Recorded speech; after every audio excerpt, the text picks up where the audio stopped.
Bonjour et bienvenue dans ce point bourse du 24 mai 2024. Alors aujourd'hui, on va parler des chiffres macroéconomiques qui sont tombés, évidemment du CAC 40 avec les grosses variations, notamment les tops et les flottes du CAC 40. On verra également un petit point sur les matières premières et les cryptos, hein, avec l'Ethereum qui a été approuvé notamment par la SEC avec son ETF spot. Et enfin, quelques actions avant les actions du portefeuille et les actions abonnées. Alors, on va commencer juste par les chiffres du jour, hein. C'était, en gros, on avait les ventes au détail en Grande-Bretagne qui sont révélées assez moyennes. Le PIB en Allemagne, comme attendu, à moins 0,2 hein, sur l'année, mais surtout, commande de biens durables aux États-Unis. Plus 0,7, on était à 2,6 hein, au mois dernier, donc ça baisse un petit peu. On a une confirmation quand même que les États-Unis commencent à ralentir, mais c'est toujours un peu lent, un peu trop lent. Et puis, anticipation d'inflation hein, pour les États-Unis sur le mois, on est à 3,3, on était à 3,2 hein, la dernière fois. Donc on a toujours une inflation assez forte aux États-Unis. Il n'y a pas de chiffres marquants par rapport au PMI d'hier notamment aux États-Unis. Alors avant de commencer, comme d'habitude, je rappelle que les informations et analyses données sur cette chaîne sont données à titre indicatif et ne peuvent pas être considérées comme un conseil en investissement. L'investissement en bourse est risqué et vous êtes responsable de tous les investissements que vous faites. Alors le CAC 40 aujourd'hui qui perd quasiment rien, hein, 0,09, on le voit, mais qui est toujours sous sa résistance à 8101. Ici, les 8100 qui font obstacle pour le moment, hein, on les a recassés. On est en train de travailler sur tout l'oblique, c'est ça qui est intéressant, hein. C'est cette oblique verte ici sur les plus bas hein, depuis le mois d'octobre 2023. On est toujours sur ces niveaux-là. On a rebondi déjà une première fois ici, hein, c'était au début mai. Là, on arrive fin mai, on y revient.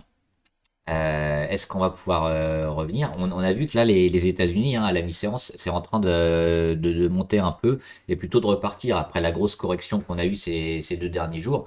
Donc, on pourrait avoir hein, le scénario d'une reprise sur les marchés. On va juste regarder rapidement, hein, notamment le Dow et le Nasdaq pour voir que le dos, alors c'est le graphe d'hier, hein, aujourd'hui on est bien plus haut, on retravaille les 39 002, 39 004, un peu au-dessus, donc on a fait un double échec hein, aux alentours des 40 000, mais on est toujours en embuscade, hein, on lâche pas grand-chose, et puis sur le Nasdaq, plus 1%, donc là on est sur les plus hauts historiques, hein, sur le Nasdaq, toujours le marché, hein, le marché le plus fort dernièrement, notamment grâce aux technologies qui vont bien, et on va en reparler, notamment avec Nvidia. On va refaire le CAC 40 donc pour voir que sur le CAC, on est toujours sur ces niveaux-là. Donc on attendra la semaine prochaine. Mais pour l'instant, on lâche pas. On est toujours plutôt assez résilient. Donc c'est ça qui est intéressant. Voir comment va se faire le travail sur les 8100 pour peut-être aller à nouveau vers les 8300. Si on cède, bah, on aura peut-être l'objectif de combler le gap ici début juin avant de repartir.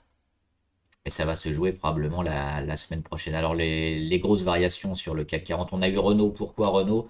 Plus 5%, c'est un nouveau plus haut depuis très longtemps. On le voit, on est dans la zone sur laquelle on a buté un peu dernièrement, notamment juste avant le Covid, hein, avant le creux Covid. C'était une zone qui était un peu testée par Renault et sur laquelle on avait du mal. Là, on est bien revenu. On en a parlé ici, hein, notamment quand on a cassé en février de cette année. Elle revient sur ses plus hauts, mais aujourd'hui il y a une recommandation d'analyste qui a relevé son objectif, donc ça pousse un peu Renault. Et on va voir que pas mal de valeurs hein, sur les constructeurs automobiles sont plutôt bien. On va parler aussi d'un constructeur américain après.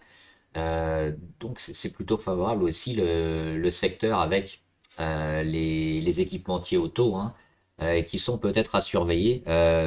Ils ont beaucoup baissé hein, pour la plupart. On est arrivé peut-être dans le bas. Et Renault prouve que c'est peut-être pas terminé pour les constructeurs auto en 2024. Donc c'est à surveiller et on regardera ça de plus près aussi la semaine prochaine. Au niveau de ce qui n'a pas marché, pas vraiment pertinent. Mais bon, ouais, Edenred, c'est toujours baissier. Hein, Edenred, il y a eu un gap ici depuis le 9 avril. Et puis là, le rebond technique a même pas comblé le gap. On est toujours baissier, on le voit, hein, depuis je crois que c'était les problèmes de fraude en Italie sur Edenred, donc ça continue et il y a rien de nouveau sur le titre. Alors on va passer assez rapidement. On regarde les matières premières pour voir que au niveau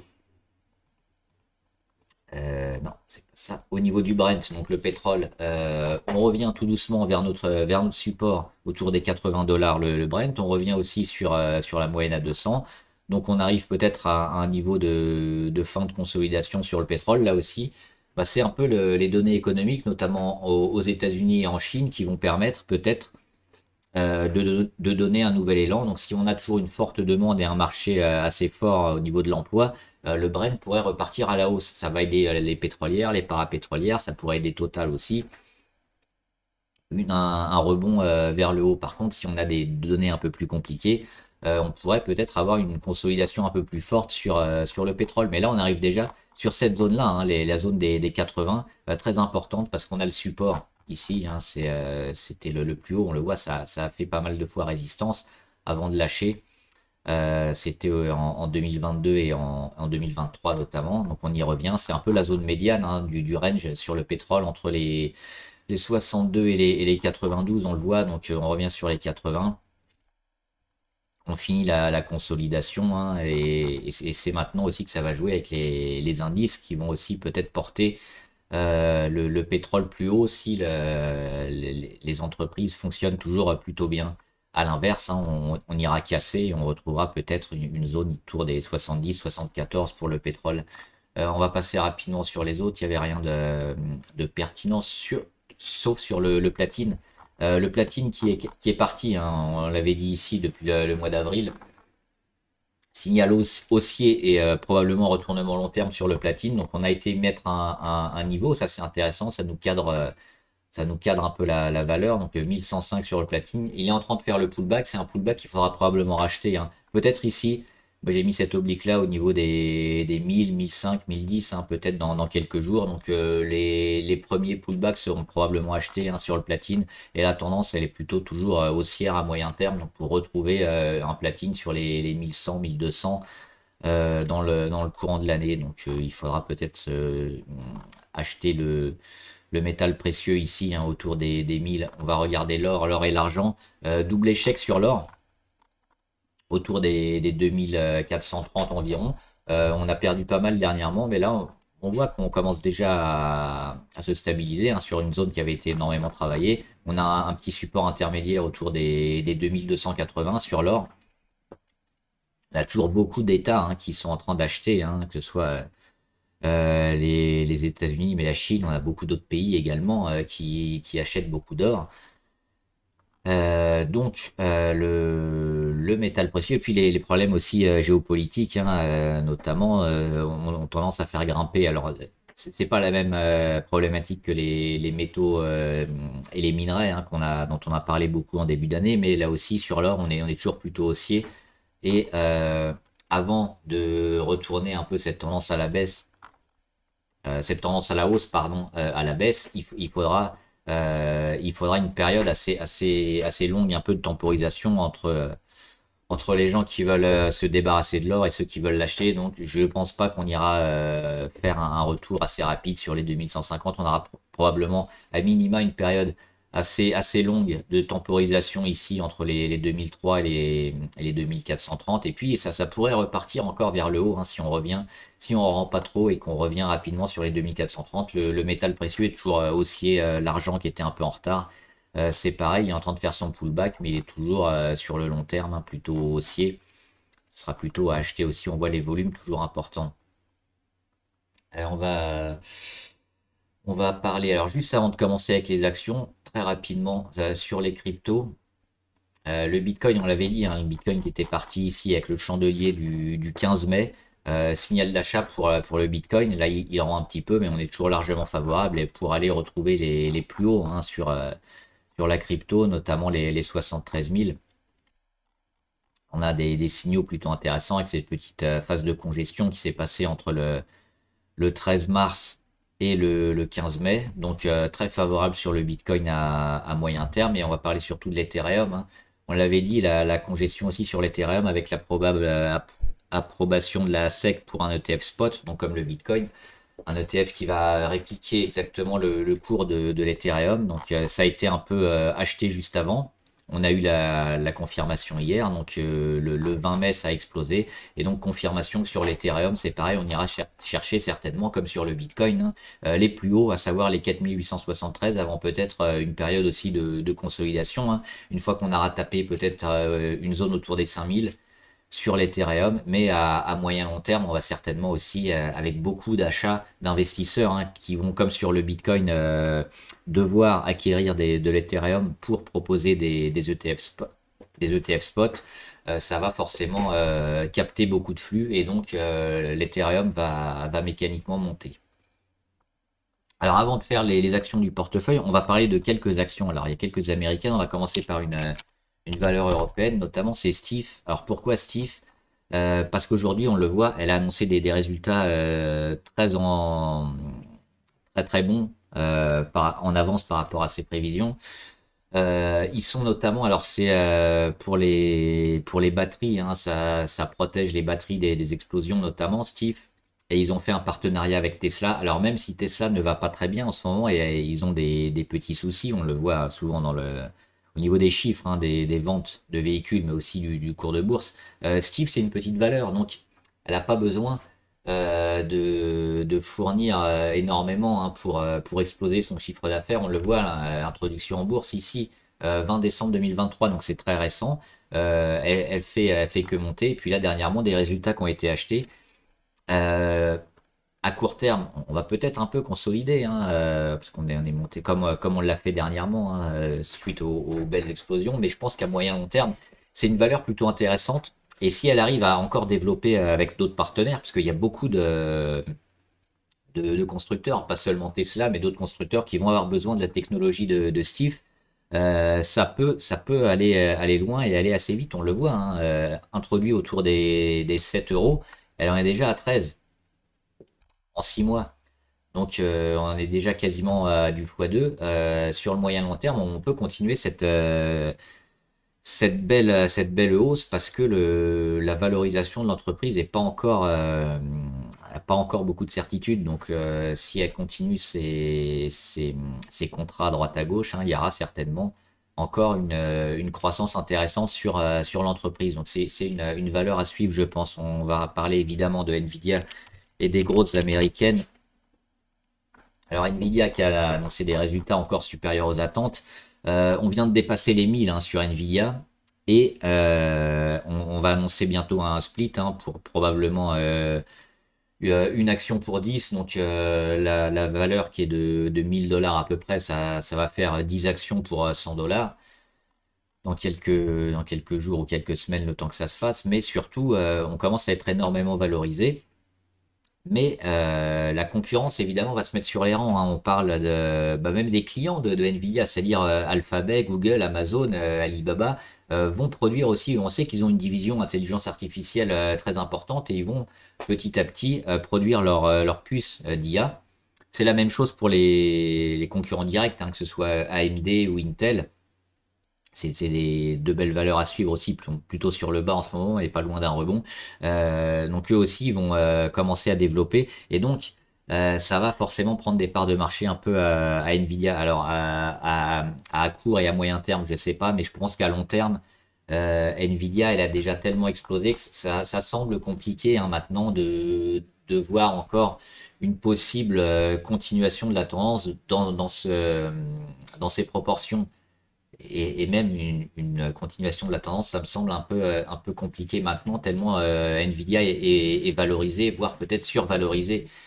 Donc si ça tient encore 3 mois, ce sera bien, mais je pense qu'il va falloir commencer à trouver peut-être les relais de croissance chez les concurrents, chez les clients, mais sur Nvidia, il va falloir à un moment prendre ses bénéfices et la chute va arriver plus ou moins rapidement, mais certainement avec autant de force qu'on a connu avec la hausse impressionnante. Donc attention, méfiance sur Nvidia. Si on y est, très bien, on continue, mais dès qu'on a des signes de consolidation, il faudra peut-être commencer à oublier. On va également parler de Airbnb. Pourquoi Airbnb? Parce qu'ils ont un beau canal, on le voit ici, canal haussier. À chaque fois qu'on est sorti du canal, On était un peu en zone de surchauffe, on a réintégré, on le voit ici février 2023, juillet 2023, mars 2024, donc à chaque fois on réintègre et on va chercher plutôt le bas. Et puis là aujourd'hui, hein, on est sur la moyenne à 200, on est en train déjà de rebondir. Alors éventuellement on pourrait aller casser cette moyenne à 200, donc c'est-à-dire aller sous les 140 et puis entre les 130 et les 140, mais on peut déjà commencer à positionner, se positionner sur Airbnb dès maintenant. C'est un prix potentiellement intéressant. Et puis si on revient sur les 130 rechargés, elle est toujours haussière, mais elle est peut-être ici en fin de consolidation. On le voit sur les indicateurs, un niveau MACD et RSI. On n'est pas loin de la fin de consolidation sur Airbnb. Et puis on avait Ford aussi. Donc le secteur auto, on en a parlé avec Renault. Il y a Stellantis aussi qui est en train de consolider, mais qui est toujours plutôt haussier à long terme. Ford, intéressant, hein, sur le marché américain, très grosse valeur. Euh, on voit, elle fait pas grand-chose, hein, depuis quelques années même. On le voit ici, juillet 2022, ça fait quasiment 2 ans. Finalement, elle est dans un range, hein, entre les 10 et les 15. Mais petit à petit, on commence à revenir ici, à faire des consos qui sont à chaque fois plutôt achetés vers le haut. Et là, on arrive peut-être à la fin d'une conso pour relancer quelque chose. Alors, on a encore besoin de plus de signal, hein, sur Ford, c'est-à-dire peut-être des gros volumes, des grosses rentrées, et surtout dépasser les 15. Mais avant de dépasser les 15, on aura certainement des pré-signaux qui seront intéressants et qui pourront être achetés.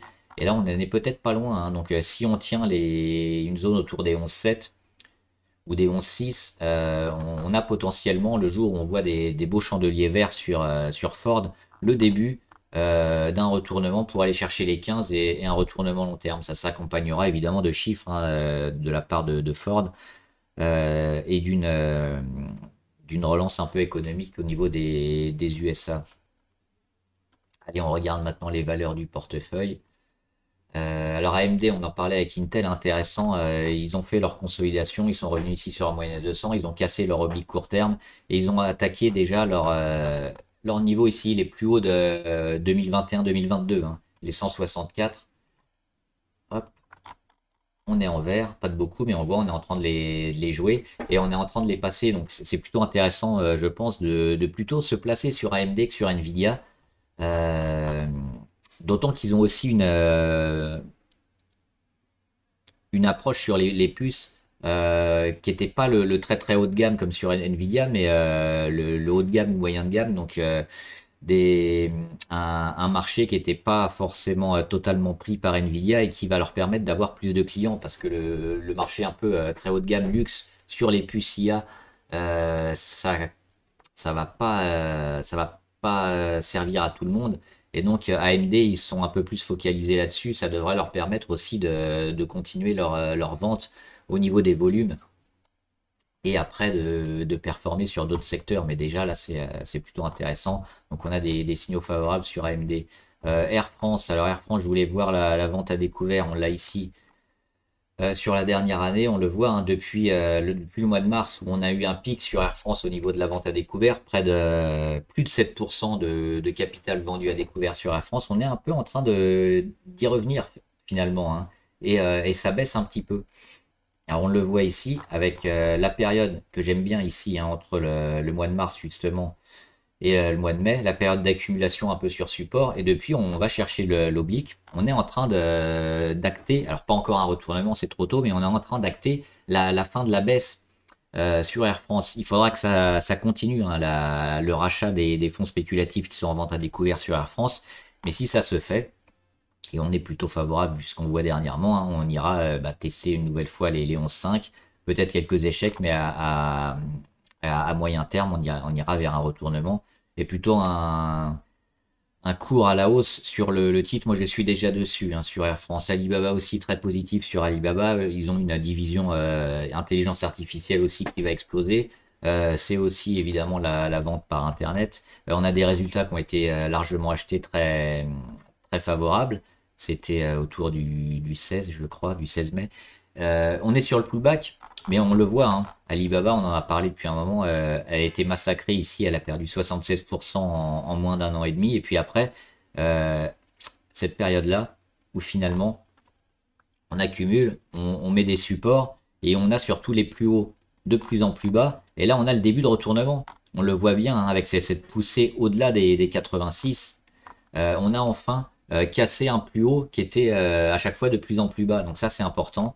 Et je pense que ça va donner un peu le signal départ du retournement long terme sur Alibaba, qui devrait être confirmé évidemment par les chiffres, mais avec l'engouement de l'IA et puis le retour probable de la Chine, hein, de l'économie chinoise qui a touché un plus bas, notamment à la fin d'année dernière ou au début de cette année. Alibaba, ils sont en pôle pour avoir un début de remontée assez impressionnant sur les cours. Donc super favorable à Alphabet, toujours favorable également sur Alphabet, hein. Tant qu'on vient pas ici combler le gap et annihiler un peu la tendance de fond largement haussière sur le titre, on est toujours plutôt favorable. Donc si on revient pas sur les 156, 162 $, on reste haussier sur Alphabet et Google. Amazon, il faudra casser les 191 pour être positif. On aura peut-être une zone d'achat intéressante ici sur support autour des 170 ou sur le comblage de gap autour des 160. Il faut plutôt observer. AMC, c'est spéculatif, pourquoi pas, mais on voit que c'est la première phase de spéculation passée. On a un cours qui se maintient. Alors attention, un très petite ligne si on veut jouer la hype sur AMC, Apple. Moi, je suis pas très favorable sur Apple. Ils ont annoncé des chiffres relativement moyens. Bon, le marché l'a acheté.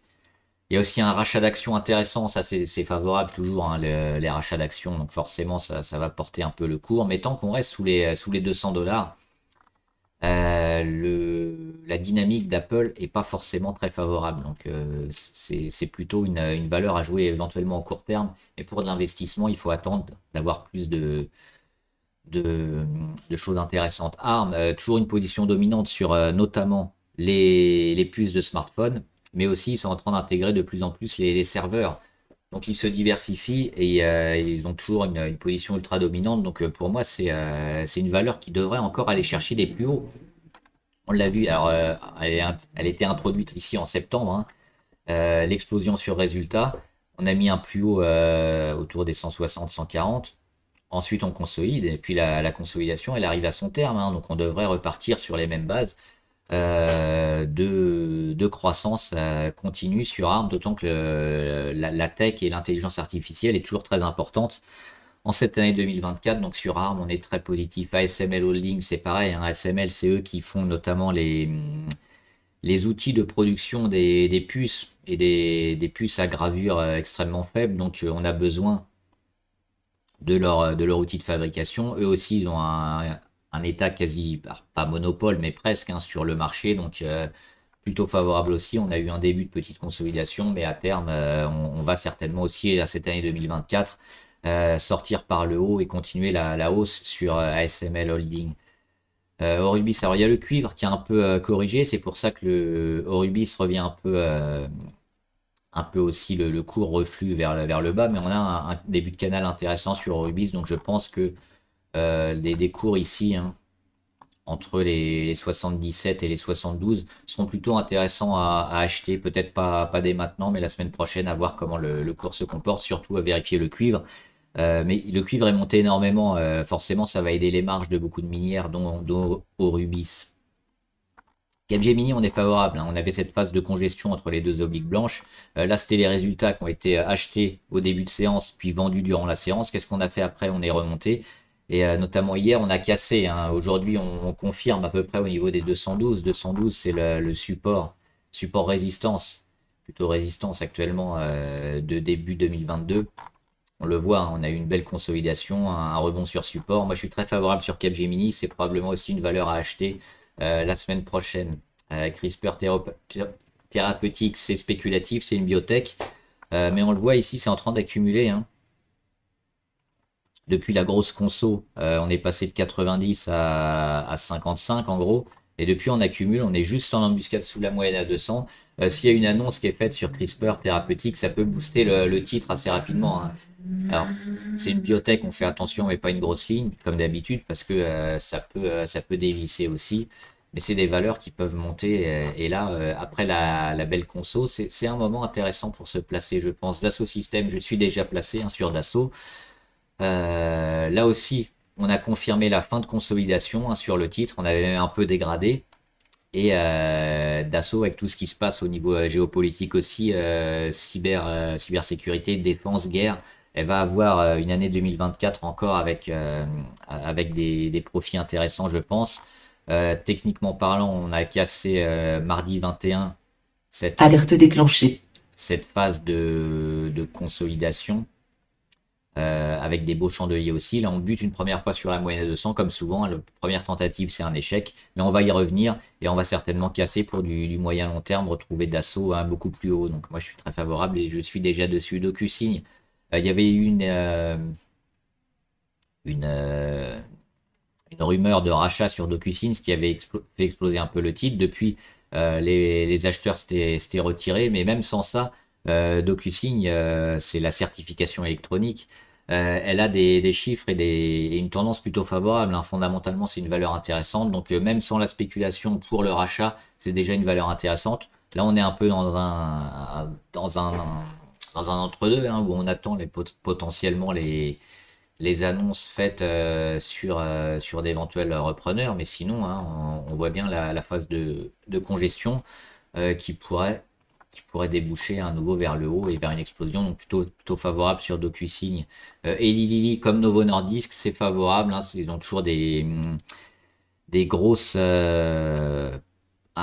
presque un duopole, hein, à deux, Eli Lilly et Novo Nordisk sur les médicaments anti-obésité notamment, qui sont aussi bons pour le cœur et pour l'AVC. Donc ça continue, ils ont des parts de marché, notamment aux États-Unis très fortes, mais ils ouvrent aussi en Chine notamment, hein. Eli Lilly qui a eu une approbation sur le marché chinois, donc il va pouvoir vendre ses médicaments en Chine. Ça devrait continuer de monter, très favorable aussi. Equasense, on en a parlé il n'y a pas longtemps avec cette figure épaule tête épaule, voire une figure de tasse ici avec anse, et on est en train de casser l'anse, on est en train de casser la moyenne à 200. On est au-dessus de tout un petit peu, ça a de belles chances, hein, de continuer sa tendance pour un retournement long terme aussi sur Equasense et Eramet. Alors il y a des petits soucis en Nouvelle-Calédonie, ça peut impacter un peu à Eramet, même si elle n'a pas 100% de ses actifs là-bas.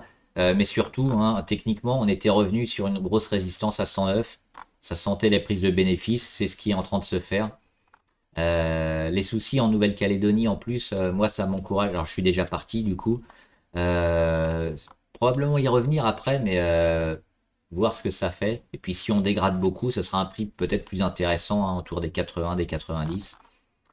Mais vu la progression en flèche qu'on a eu, il faut s'attendre forcément à de la digestion et à de la prise de bénéfices et un retour un peu plus bas. Donc c'est pas forcément le meilleur des moments pour Eramet. Exclusive Network dans la cybersécurité, on a aussi la petite phase de congestion, de consolidation qui arrive à son terme. Et on est plutôt en train d'accumuler maintenant. Donc favorable aussi sur Exclusive Networks, hein, ça vaut le coup, je pense, de rentrer maintenant. FDJ, elle est en embuscade, on attend, on surveille, il n'y a rien à dire pour le moment, mais on n'est pas loin. De Giro, toujours haussier, hein, sur le courtier allemand, ou aux Pays-Bas, je sais pas. Je confonds à chaque fois. Depuis la cassure ici des 11,64, c'était une grosse zone, hein, qu'on n'arrivait pas à passer. Puis gap haussier, on casse facilement. Et puis derrière, on va chercher la résistance ici. Donc à voir s'il y aura une prise de bénéfice sur les 14,32 ou pas. Mais à moyen long terme, toujours haussier. Donc les rachats seront plus. Les retours, les reflux, les pullbacks sur Flatex de Giro seront plutôt à acheter, hein. Si on revient ici sur les 11,6, il faudra acheter, je pense, ou autour des 12,6 et qu'on consolide pendant un moment. Plutôt à acheter. GameStop, c'est pareil, hein, très spéculatif, mais on le voit.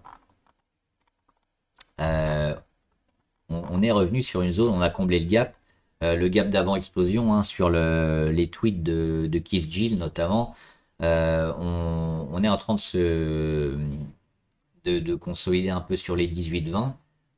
Pourquoi pas jouer hein, une deuxième tentative, un deuxième rebond un peu sur la hype GameStop. Alors pareil, spéculatif, c'est une action très risquée, hein, ça peut redescendre sur les 10 assez rapidement, mais on peut aussi faire du x2, x3.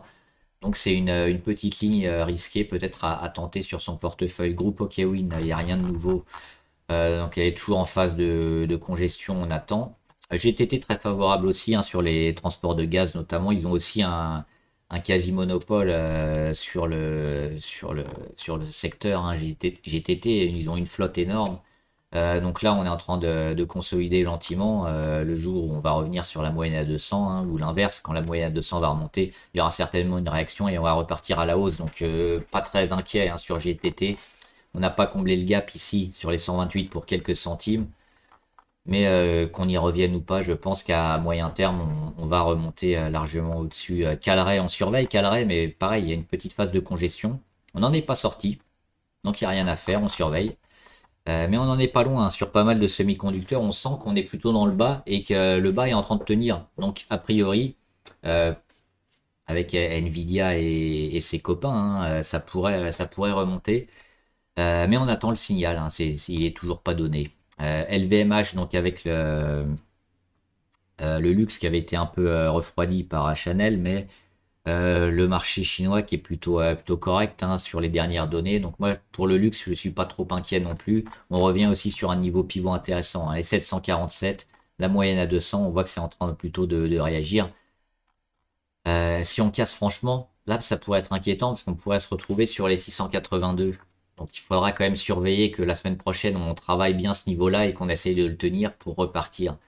Si on commence à perdre du -2, -3 sur une séance, il faudra voir à sortir peut-être sur LVMH, de pharma spéculatif, hein, on va pas le faire. Marathon digital, c'est poursuivre éventuellement hein, toute la sphère crypto-monnaie et Bitcoin qui est plutôt à la hausse dernièrement. Donc c'est une action intéressante à avoir si on veut pas avoir des cryptos dans son portefeuille. Ça peut être intéressant. On le voit ici, hein, après la grosse conso, on est dans un canal haussier sur Marathon Digital. Plutôt favorable aussi. Microsoft, elle est proche de ses plus hauts historiques. Pareil, comme Alphabet, on est très favorable sur l'éditeur de logiciels qui aussi a une division intelligence artificielle super développée. Moderna qui est en train de casser, ça c'est la bonne nouvelle, hein, parce qu'on pouvait craindre une prise de bénéfice hein, sur Moderna. Sur les 163, bah plutôt non, parce qu'elle casse. Donc elle vient de remporter un procès en première instance contre Pfizer et BioNTech pour les vaccins à ARN messager. Elle a aussi un catalogue super important, hein, tout l'argent collecté pendant le Covid, elle l'a intégré pas seulement pour des vaccins Covid, mais pour plein de données thérapeutiques, notamment contre le cancer. Et c'est une valeur qui, je pense, risque de devenir une grosse pharma, plus qu'une biotech hein, qu'elle était il y a quelques temps.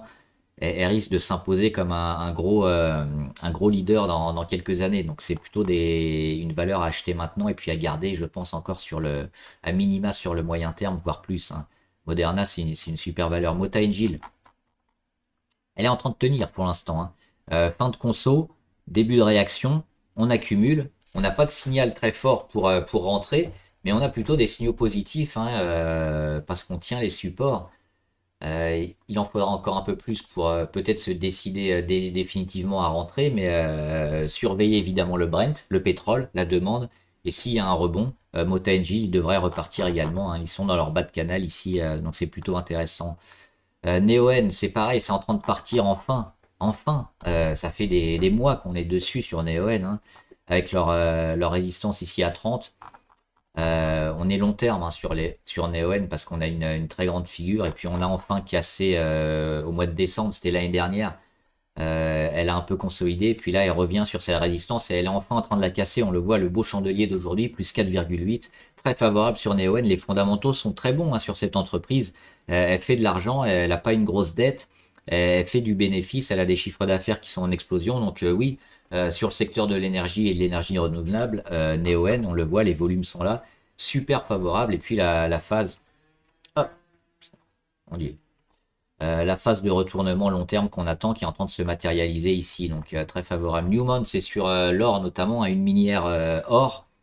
Aux États-Unis, très favorable aussi. Alors le petit reflux de l'or a fait baisser pas mal de minières, mais là aussi, on le voit à long terme, on a le retournement sur la plupart des grosses moyennes qui sont en train de se faire, et puis cette consolidation qu'on a cassée ici avec un gap entre le 24 et le 25 avril. Nous, on était déjà dessus ici depuis le mois de mars sur Newmont, donc pour jouer la hausse de l'or. Et ça devrait continuer avec les marges qui vont être augmentées avec le prix de l'or sur les prochains trimestres.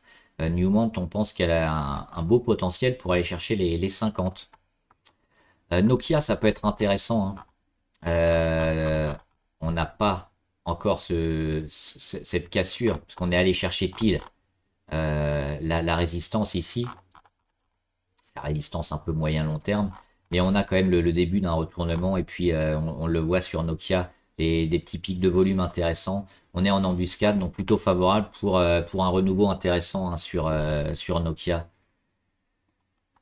Orpea, c'est très long terme. La Caisse des dépôts est passée par là. La plupart des actionnaires qui étaient là se sont fait complètement diluer.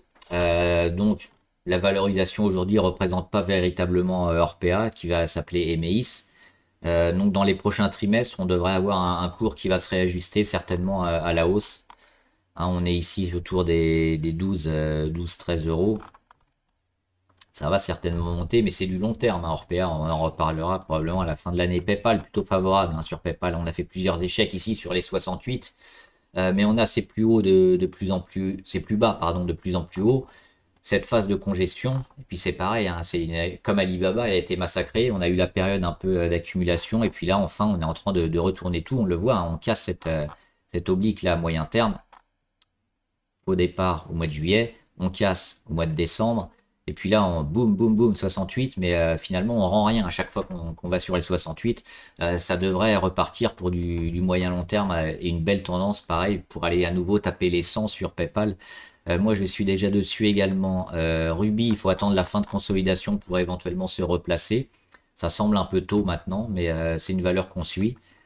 SRP, showroomprivé.com, c'est spéculatif, attention, petite ligne, mais là aussi, on a des signaux super intéressants de sortie long terme. On le voit ici, on n'a pas arrêté de baisser sur showroom privé. On trouve un support, et puis dernièrement, des pics de volume, des grosses semaines où on fait que monter. On a le pullback, et puis l'accumulation, ça devrait dégager par une nouvelle sortie vers le haut sur showroom privé. Tesla, toujours plutôt moyen sur Tesla. Malgré les annonces faites sur les nouveaux modèles, il y a des baisses de prix des modèles. Donc, pour avoir des chiffres d'affaires intéressants, il va falloir faire beaucoup de volume. Et puis, la concurrence est là maintenant sur les véhicules électriques. Tesla, elle est en phase de congestion ici. C'est cette phase-là qu'il faut regarder. Éventuellement, combler le gap ou acheter les 152, mais tant qu'on est sous cette phase, sous cette oblique blanche, il n'y a rien à faire. Et puis sur le moyen terme, on le voit, on est toujours baissier sur Tesla. Moi, j'aime pas trop, les chiffres annoncés ont été mauvais, les perspectives sont pas énormes sur Tesla.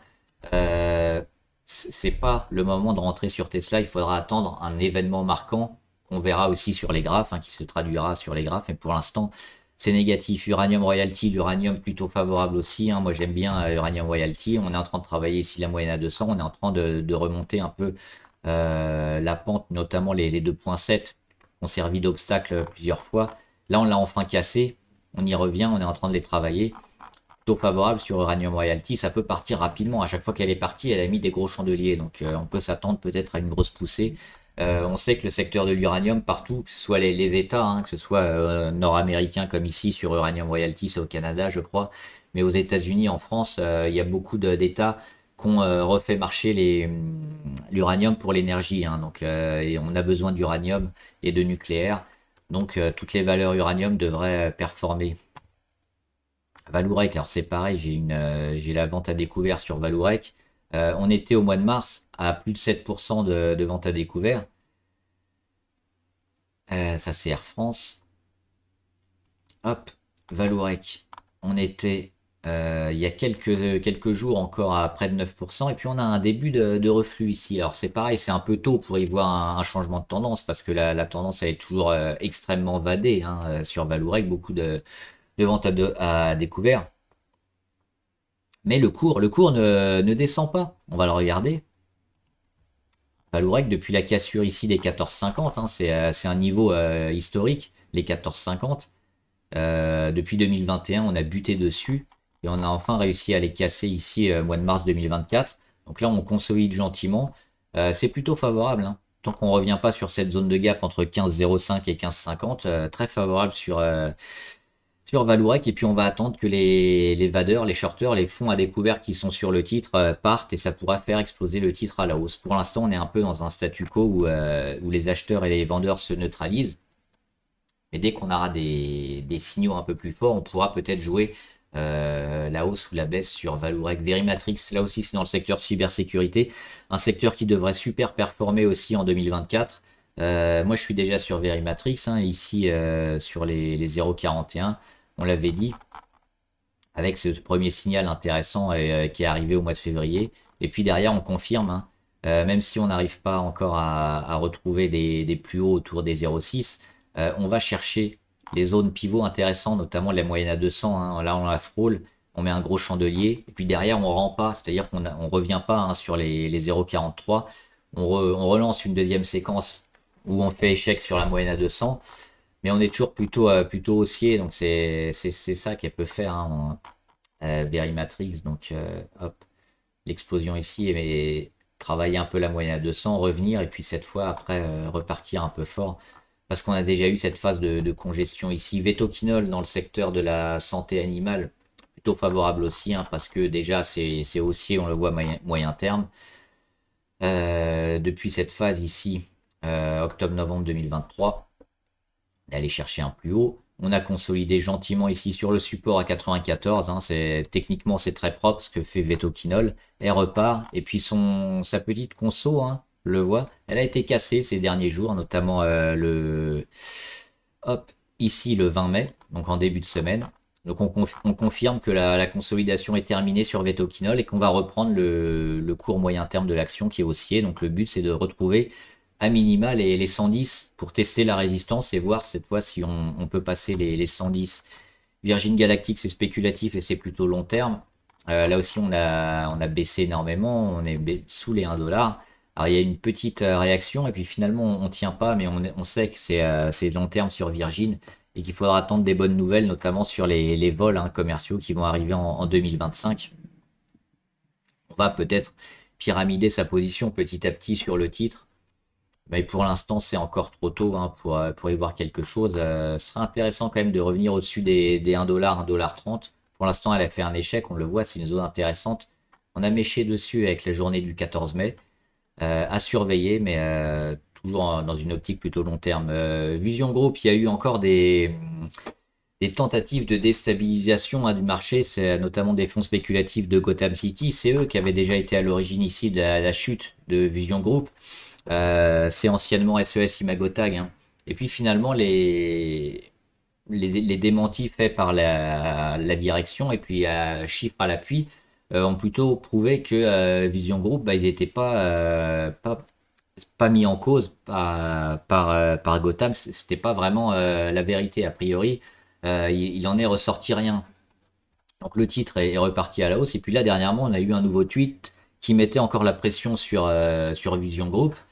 Moi, je vois plutôt ça comme une opportunité d'achat, hein, parce que la direction semble de bonne foi, le marché a réacheté. Il y a eu des enquêtes qui n'ont rien donné sur Vision Group, hein, c'est notamment les étiquettes électroniques. Et ils sont en partenariat avec Walmart, qui sont en pleine bourre, hein, Walmart aux États-Unis, donc plutôt favorable sur Vision Group. Opportunité d'achat ici pour aller à nouveau sur les plus hauts. Ça peut être intéressant, ça peut être volatile forcément ces prochains jours. Et Walt Disney. Alors on va peut-être combler le gap malheureusement, hein, sur Walt Disney, ici sur les 99, mais c'est une zone qui a des belles chances de faire repartir le titre, hein, ici entre la moyenne à 200, le gap à 99 et puis on le voit, hein, on est déjà bien dans le négatif en territoire MACD, donc le jour où on a l'inversion de tendance, le titre va repartir faire quoi? Hop, hop, va repartir ici, faire un troisième point d'impact, continuer sa congestion. Et ce qu'on attend, c'est ça, la cassure, hein, de cette phase de congestion. Mais on le voit, le titre est plutôt orienté à la hausse, hein, à moyen terme. suite à cette grosse consolidation qu'on a eue sur Walt Disney. Et le streaming qui a rapporté de l'argent, hein, dernièrement, c'était la première fois qu'on était bénéficiaire. Donc ça va petit à petit prendre le pas sur les parcs et ça va faire grossir les revenus de Walt Disney. Et on fait rapidement les valeurs abonnées. Adobe. Adobe, on n'est pas loin de casser, hein. On est ici dans une zone d'achat. On a la grosse consolidation, puis la dégradation qui est venue à la suite du gap baissier ici pour revenir autour des 440-450, hein. On est en train de les tenir.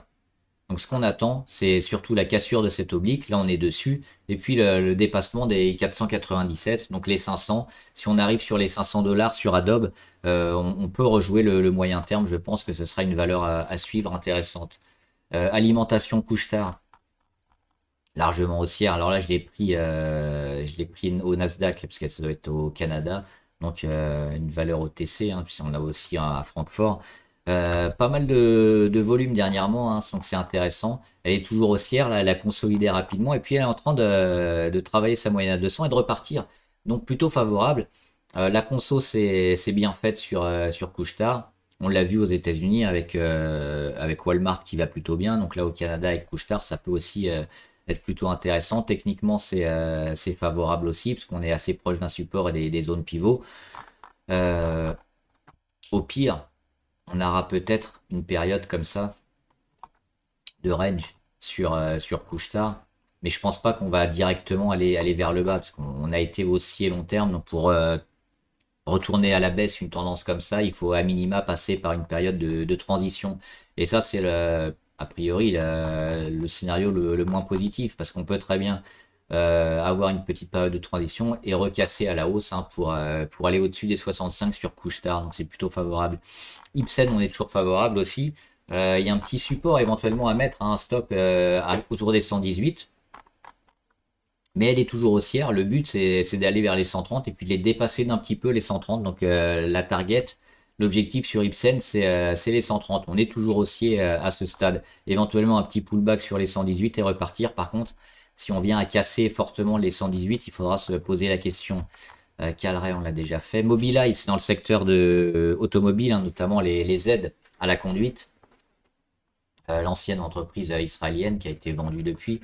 Bah ouais, c'est pas mal parce qu'on a bien cadré aussi au niveau des 33, hein, les plus hauts, les plus bas sur les 24. On y revient un peu.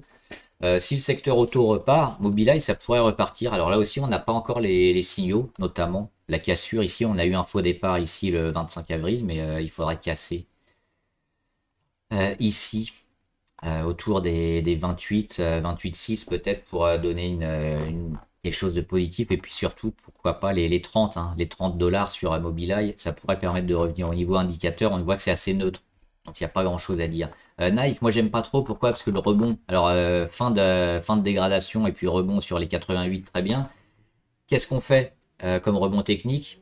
Il y avait un gap sur les 99, on ne l'a pas comblé. Le rebond, il s'est arrêté sur les 96. Donc un rebond assez faible, une tendance qui est toujours à la baisse. C'est pas très fort comme signal sur Nike. Donc moi je suis pas tenté de rentrer maintenant parce que je vois plus des signaux de faiblesse pour le moment avec ce petit rebond là. Bah du coup on va avoir pas mal de travail comme ça, mais ça va prendre beaucoup de temps, je pense. PayPal, on l'a fait aussi. Snowflake, alors j'en avais parlé en commentaire, hein, notamment les marges qui n'étaient pas assez importantes parce qu'elle a des coûts, des dépenses qui étaient énormes. Donc elle continue de perdre de l'argent, Snowflake. C'est pour ça que ça a été largement vendu.